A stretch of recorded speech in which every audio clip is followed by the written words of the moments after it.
Sa mga pangunahing balita naman sa labas ng bansa, pumatay na naman ng maraming tao ang panibagong car bomb sa Iraq at sumiklab naman ang riot sa pinakamaayos na city of state of Singapore. Ito'y matapos mapatay ang isang banyagang obrero nang mabundol ito ng bus. Ito ang mga Globe balita ni Edwin Eusebio.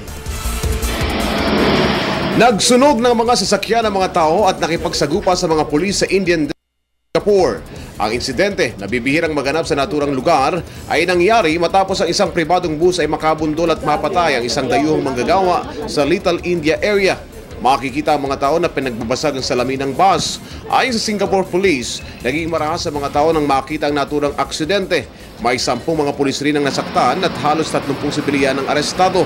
Ang nangyaring riot ay posible ring pinasiklab ng pagkadiskontento ng mga low-paid foreign workers. Magugunit ang noong nakalipas na taon, naganap ang pinakamalaking labor unrest sa Singapore. Ito ay nang mag-aklas ang may 170 mga bus drivers mula sa mainland China. Halos 39 na tao ang nasawi sa buong Iraq. Ito ay nang maganap na naman ng serye ng car bombing sa abalang commercial streets doon at sa palibot ng kapital nito. Pinakabalalang pag-atake ang nangyari sa Shiite Muslim District sa bayan sa Baghdad. Ito ay nang sumambulat ang isang nakaparadang kotse malapit sa isang talyer doon.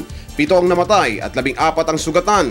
Ang isang pag-atake ay nangyari sa Sunni District ng Taji, 12 milya sa hilagang Baghdad. 3 ang patay at sumugat sa may 10 tao bago sumapit ang gabi. Ang mga karahasan sa Iraq ay umabot na sa pinakamataas na bilang sa nakalipas na 5 taon. Wala pang grupong umaako sa nangyaring pinakahuling car bombing na ito sa Iraq.